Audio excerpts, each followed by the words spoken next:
नमस्कार। मैं श्रीमती भूमिका शर्मा, सहायक प्राध्यापक अर्थशास्त्र, शासकीय महाविद्यालय बागबाहरा, जिला महासमुंद से। जैसा कि आप देख रहे हैं कि आज हमारे अध्ययन का विषय है वित्त आयोग, जिसको हम फाइनेंस कमीशन भी कहते हैं। तो ये जो वित्त आयोग मैंने टॉपिक चुना है वो economics semester 4 public economics paper 3 से लिया गया है। और ये जो टॉपिक है वो फर्स्ट और सेकंड दोनों यूनिट के अंतर्गत हम इसको शामिल कर सकते हैं, क्योंकि वित्त आयोग के बारे में कुछ प्रश्न इकाई 1 में और इकाई 2 में भी पूछे जाते हैं। तो इकाई 2 में आप देख रहे हैं कि जो 14th फाइनेंस कमीशन है उसके बारे में हमको पढ़ना है, और resource transfer from centre to state, ये जो है आपको इसके बारे में अध्ययन करना है। तो इसके पहले वाले वीडियो में मैंने फाइनेंस इन इंडिया के बारे में बता दिया था। अब हम जानेंगे कि वित्त आयोग क्या है और जो 14वां वित्त आयोग का गठन हुआ है और उसकी क्या क्या सिफारिशें हैं। तो आइए देखते हैं। वित्त आयोग की स्थापना, जैसा कि हम जानते हैं कि भारतीय संविधान में अनुच्छेद 280 और 281 के अंतर्गत वित्त आयोग के लिए प्रावधान किया गया है। इसमें बताया गया है कि वित्त आयोग का गठन कैसे होगा और कितने साल के लिए होगा और उसमें कौन कौन से सदस्य रह सकते हैं। तो राष्ट्रपति जो है वो एक वित्त आयोग का गठन कर सकता है और उसको ये अधिकार है कि वो हर 5 साल में एक वित्त आयोग का गठन करे, चाहे तो समय से पूर्व भी वो कर सकता है। और वित्त आयोग में एक अध्यक्ष होता है और 4 सदस्य होते हैं, और इनको जब तक संविधान में निर्दिष्ट जो नियम है उसी के अनुसार इनको तब तक पद में रखा जा सकता है। इसके अलावा इनको हटाया नहीं जा सकता, और ये जो रिपोर्ट देते हैं वो संसद में प्रस्तुत की जाती है। तो जो सदस्य चुने जाते हैं उनमें कुछ योग्यताओं का होना ज़रूरी होता है, जैसे कि अध्यक्ष के लिए सार्वजनिक मामलों का अनुभवी होना बहुत आवश्यक है, और अन्य जो 4 सदस्य होते हैं उनमें निम्नलिखित जो बिंदु हैं वो पूर्ण करना आवश्यक होता है, उनमें से कोई एक। तो जैसे किसी उच्च न्यायालय का कोई न्यायाधीश हो या उसके समकक्ष हो, या फिर ऐसा व्यक्ति जो भारत के लेखे या वित्त मामलों का विशेषज्ञ हो, उसका विशेष ज्ञान हो, प्रशासन और वित्तीय मामलों का विशेष अनुभवी व्यक्ति हो, या अर्थशास्त्र का बहुत बड़ा ज्ञाता हो। इन चारों बिंदुओं में से अगर कोई एक बिंदु को वो पूर्ण करता है तो फिर उसको सदस्य बनाया जा सकता है। अब हम देखेंगे कि आखिर वित्त आयोग का कार्य क्या है। तो वित्त आयोग जो है वो जो भी केंद्र और राज्य सरकार के बीच करों का वितरण किया गया है, पहले वाले वीडियो में आपने देखा, जो कर और शुल्क का वितरण है, उस जो आय प्राप्त होती है उसका वितरण वित्त आयोग की सिफारिश के आधार पर किया जाता है कि कितना करना है। सहायक अनुदान जो भी राज्यों को दिए जाते हैं वो वित्त आयोग की सिफारिश से दिए जाते हैं। भारत सरकार के मध्य जो भी वित्तीय समझौते होते हैं वो भी वित्त आयोग के माध्यम से होते हैं, या फिर राष्ट्रपति कोई ऐसा विषय सुझाव दे जो बहुत ही महत्वपूर्ण हो, उसके बारे में वित्त आयोग सुझाव देता है। और राज्य वित्त आयोग की सिफारिशों के आधार पर जो है नगर पालिकाओं और ग्राम पंचायतों के लिए भारत की संचित निधि से अनुदान भी दिए जाते हैं। तो ये सब जो है वित्त आयोग के कार्य के अंतर्गत आता है। और जो अन्य विषय है जिस पे वो काम कर सकता है वो है सार्वजनिक उपयोगिता मूल्य निर्धारण किसी योजना की, दूसरा है राजकोषीय घाटे की समीक्षा करना, विनिवेश के बारे में निर्णय लेना, उससे प्राप्त राशि के बारे में निर्णय लेना। विनिवेश आप जानते ही होंगे इसके बारे में। आपदा प्रबंधन, मतलब अगर कोई विपत्ति आ जाती है तो उसके लिए कहाँ से प्रबंध किया जाए, किस तरीके से उसको मैनेज करना है। जलवायु परिवर्तन है, सतत विकास है, इन सभी बिंदुओं पर ही वित्त आयोग जो है सुझाव दे सकता है। और वित्त आयोग को संघीय वित्त से संबंधित जो समस्याएं हैं उसका निराकरण करने में महत्वपूर्ण स्थान प्राप्त है। और जो भी सिफारिश वित्त आयोग करता है वो अंतिम ही होती है, खास करके आयकर, उत्पादन शुल्क और जो अनुदान के बारे में सिफारिश की जाती है वो लगभग मान ही ली जाती है। तो हम यहाँ देखेंगे कि इस प्रकार जब हम कार्य जान चुके हैं तो वित्त आयोग का महत्व ये है कि अगर वित्त आयोग नहीं होता तो विभिन्न करों से प्राप्त आय के वितरण में, शुल्क से प्राप्त आय के वितरण में झगड़ा या नोकझोंक या कहना चाहिए आपस में वैमनस्य उत्पन्न हो जाता। किसके बीच?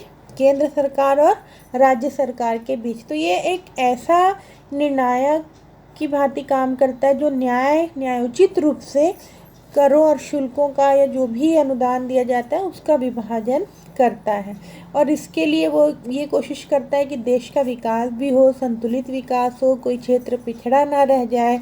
इन बिंदुओं को ध्यान में रख के वित्त आयोग काम करता है। तो इससे क्या होता है कि क्षेत्रीय असमानता दूर होती है और विभिन्न राज्यों की असंतुष्टि को दूर करने का प्रयास किया जाता है, और कराधान का नियम इसके अंतर्गत बनाया जाता है कि कितने प्रतिशत कर जो है उसका भाग इनको दिया जाए। तो इस प्रकार वित्त आयोग का बहुत अधिक महत्व है। अब हम जानेंगे कि वित्त आयोग के संबंध में कुछ महत्वपूर्ण बातें क्या हैं। तो वित्त आयोग के संबंध में महत्वपूर्ण बातें जानना भी आवश्यक है, कुछ परीक्षा की दृष्टि से, कुछ प्रतियोगी परीक्षा की दृष्टि से, और ये सामान्य ज्ञान के रूप में भी आप ध्यान में रखेंगे कि वित्त आयोग एक संवैधानिक संस्था है, क्योंकि इसका उल्लेख संविधान में है। ये प्रश्न अक्सर पूछा जाता है। दूसरा, ये अर्ध न्यायिक और सलाहकारी संस्था है, निकाय है, क्योंकि ये सलाह देती है। और पहले वित्त आयोग की स्थापना कब हुई? तो जैसे ही संविधान लागू हुआ उसके 1 साल के बाद, मतलब 1951 में हुई थी, जिसका समीक्षा काल जाहिर है 5 वर्ष के लिए स्थापना होती है, तो 52 से क्या रहा होगा? 57।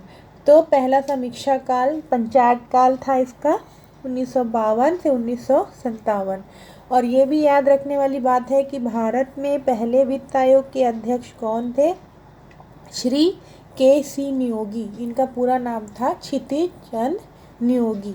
और आपको ये भी जानना आवश्यक है कि अब तक 15 वित्त आयोगों की स्थापना हो चुकी है, और हम जो पढ़ेंगे वो है 14वें वित्त आयोग का जो कार्यकाल था, क्योंकि वो अभी फ़िलहाल मार्च में ही कंप्लीट हुआ है, वो था 2015 से 2020।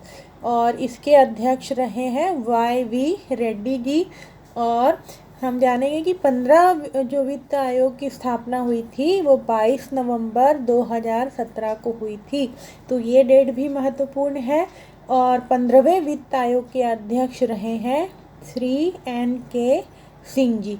और बाकी जो सदस्य हैं उनके नाम भी आपको याद रखना पड़ेगा। वो हैं शशिकांत दास, डॉक्टर अनूप सिंह, डॉक्टर अशोक लाहिड़ी, रमेश चंद्र। अक्सर प्रतियोगी परीक्षा में इस टाइप के प्रश्न आते हैं कि बताइए इनमें से कौन वित्त आयोग के सदस्य हैं या नहीं हैं, या वित्त आयोग के सदस्य का नाम क्या है। इस टाइप का प्रश्न आपसे पूछा जा सकता है। तो ये नाम आप अच्छे से याद रखेंगे।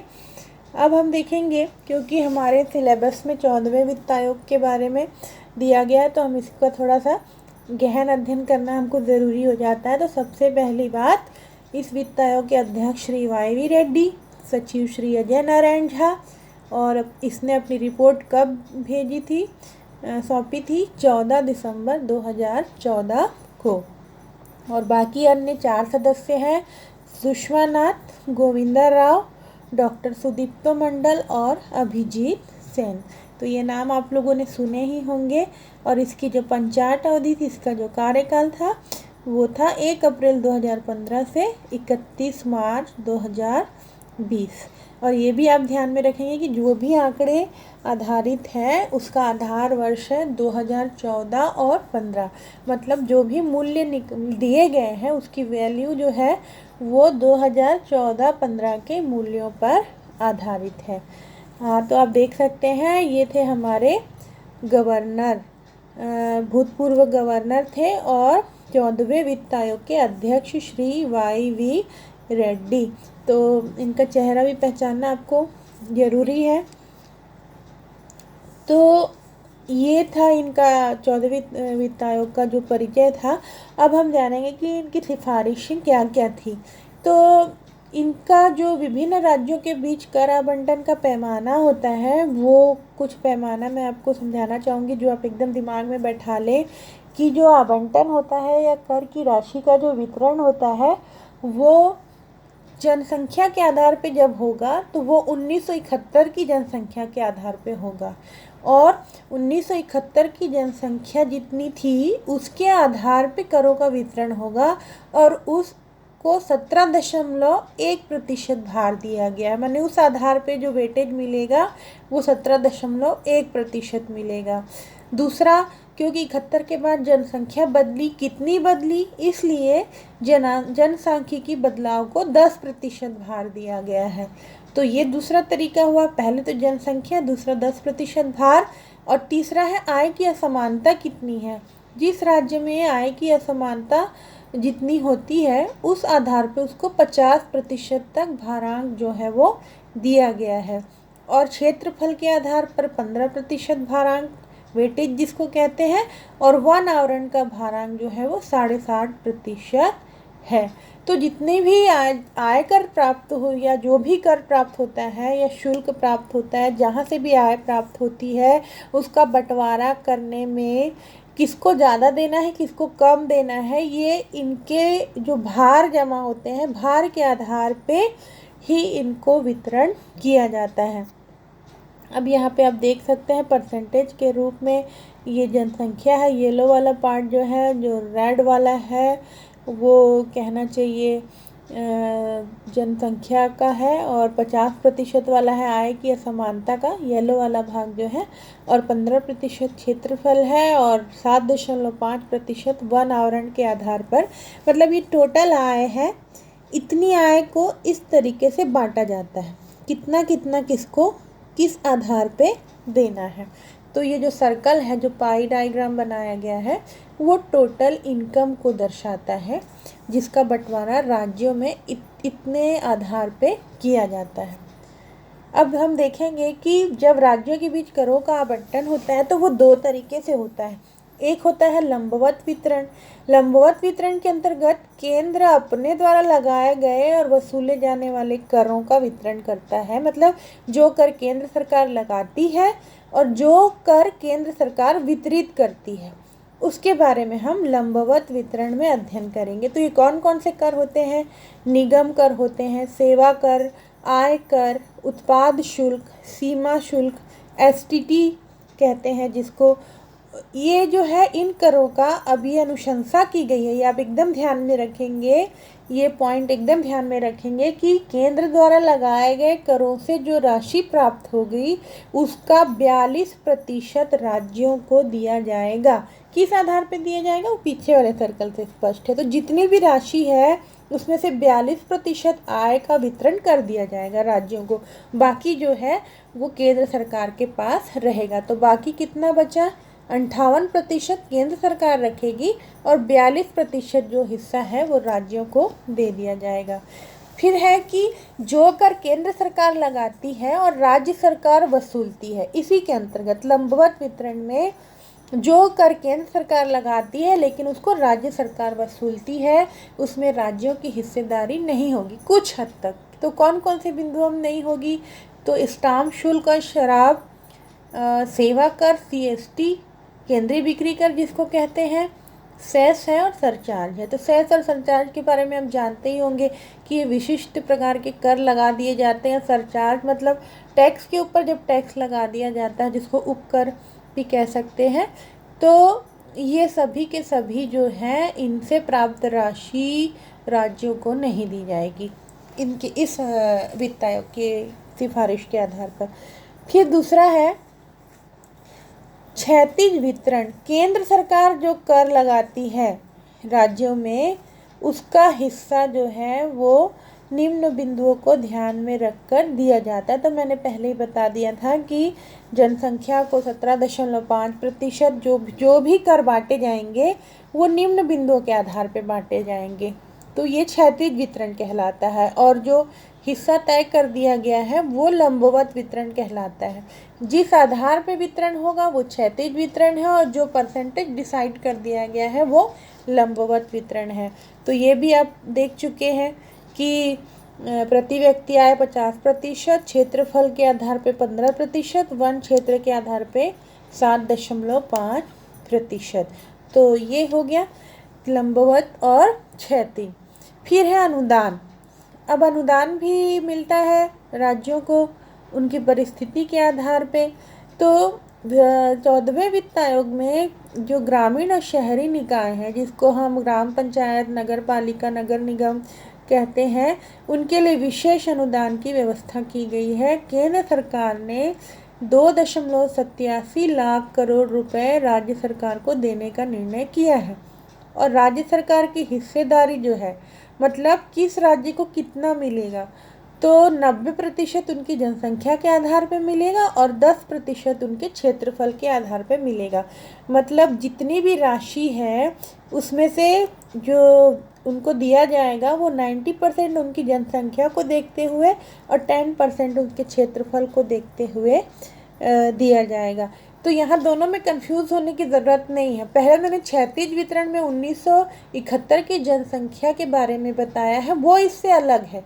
वहाँ पे कर से प्राप्त जो भी राशि है उसके बारे में बात हो रही है, और यहाँ पे हम अनुदान की बात कर रहे हैं कि अनुदान में 2011 की जनसंख्या के आधार पे उनको अनुदान दिया जाएगा। फिर है 2 लाख करोड़। इसके अंतर्गत जो है 2,87,000 करोड़ रुपए में से 2 लाख जो करोड़ है वो ग्रामीण निकाय को मिलेगा, और 87,000 जो बचा है, 87,000 जो करोड़ रुपए बचे हैं वो जाएंगे शहरी निकाय को। तो इसमें भी आपको ध्यान देने वाली बात है कि ये जो अनुदान होता है जो ग्रामीण और शहरी निकाय को दिया जाएगा वो 2 प्रकार का होगा, मूल अनुदान और कार्य निष्पादन अनुदान, बेसिक जिसको अलाउंस कहते हैं। तो बेसिक जो मिलेगा वो ग्रामीण निकाय को 90% पहले मिल जाएगा, जितनी भी राशि आई है, जैसे 2 लाख का 90% मिल जाएगा, और बाकी जो राशि बची है वो उनका परफॉर्मेंस देख के मिलेगा। इसलिए इसको कार्य कि वो कैसा काम कर रहे हैं, इसलिए इसको कार्य निष्पादन अनुदान भी कहा जाता है। दूसरी बात, जो शहरी अनुदान है उसमें 80% पहले मिल जाएगा। जो भी जैसे 87,000 करोड़ रुपए है उसका 80% राशि शहरी निकायों को, जैसे नगर पालिका, नगर निगम है, इनको पहले दे दी जाएगी, और 20% जो राशि है जिसको कार्य निष्पादन अनुदान कहेंगे, तो वो उनका परफॉर्मेंस देख के वो कैसे काम करते हैं उसके आधार पे उनको ये अनुदान प्रदान किया जाएगा। तो ये आप देख सकते हैं, ये चार्ट मैंने बनाया है, केंद्र सरकार में कितना दिया, राज्य को कितना मिला, फिर इसको 2 लाख करोड़ ग्रामीण को, 87,000 करोड़ रुपए शहरी निकाय को जो है वो दिए गए। और क्या क्या सिफारिश है, अन्य क्षेत्रों में भी वित्त आयोग सिफारिश करता, न केवल कर और अनुदान के लिए। तो इसमें कुछ विशेषताएं क्या रही कि वस्तु और सेवा कर जो लागू हुआ है वो प्रथम 3 वर्षों में उसकी क्षतिपूर्ति के लिए 100% क्षतिपूर्ति दी जाएगी, और चौथे और 5वें वर्ष में क्रमशः 75 और 50% भुगतान करने की सिफारिश की गई है। तो जो भी घाटा राज्य सरकार को होता है तो शुरू में 100% क्षतिपूर्ति करेगी सरकार, लेकिन धीरे धीरे चौथे और 5वें वर्ष में 75 और 50% भुगतान करने की सिफारिश की गई, क्योंकि इसी कहना चाहिए वित्त आयोग की जो पंचाट अवधि थी उसी में ही जीएसटी लागू हुआ है, तो इसके लिए ये सुविधा की गई है। फिर 11 जो राज्य हैं जिसमें राजस्व घाटा ज़्यादा हुआ है उनकी पूर्ति के लिए 1,94,821 करोड़ रुपए का अनुदान देने की सिफारिश की गई है। और सरकार ने कहा है कि यदि सरकारी कंपनियों का विनिवेश होता है, उनको बेचा जाता है, तो उस राज्य को भी उसका हिस्सा मिलना चाहिए। और इन्होंने, वित्त आयोग ने राष्ट्रीय निवेश फंड को ख़त्म करने की भी सिफारिश की है, ताकि सार्वजनिक उपक्रमों से जो भी आय प्राप्त होती है उसको खर्च करने के लिए जल्दी से निर्णय लिए जा सके। और राजकोषीय घाटा जीडीपी के 3% तक लाने का लक्ष्य है। ये भी इम्पॉर्टेंट पॉइंट है, ये आपसे पूछा जा सकता है कि कितने % तक लाने का लक्ष्य रहा है और कितना है, ये आप ढूंढना चाहिए आपको कि कितना रहा है। तो ये आप देख सकते हैं, सर्च कीजिए नेट में। और सार्वजनिक क्षेत्र के उद्योगों के लाभ राज्यों को भी दिए जाएंगे, ये भी तय है। ये एक महत्वपूर्ण बात है कि विद्युत उपभोक्ताओं के लिए समयबद्ध रूप से 100% मीटरिंग की जाएगी, मतलब मीटर 100% देखे जाएंगे, और बिजली की जो चोरी है उसको रोकने के लिए प्रयास किए जाएंगे। और पहले की तुलना में पहले जो सिफारिश की गई थी और अब जो की गई है उसमें 50% वृद्धि हुई है। और सेवा कर में सबसे ज़्यादा हिस्सा मिलेगा 18.205 वो मिलेगा उत्तर प्रदेश को, तो ये भी इम्पोर्टेंट पॉइंट है। और केंद्रीय कर अंतरण पूल में सर्वाधिक हिस्सेदारी पाने वाले राज्य, मैंने केंद्र सरकार जो कर लगाती है उसमें सबसे ज़्यादा हिस्सा तो जाहिर है उत्तर प्रदेश, जिसकी जनसंख्या बहुत ज़्यादा, उसको ज़्यादा ही मिलेगा। तो जनसंख्या क्षेत्रफल के आधार पे ये हिस्सा दिया गया है। तो 17.95 मिला है उत्तर प्रदेश को, 9.665 मिला है बिहार को, और मध्य प्रदेश को 7.548%। तो ये आंकड़े भी आप याद रखेंगे किसको ज़्यादा मिला है और किसको कम मिला है।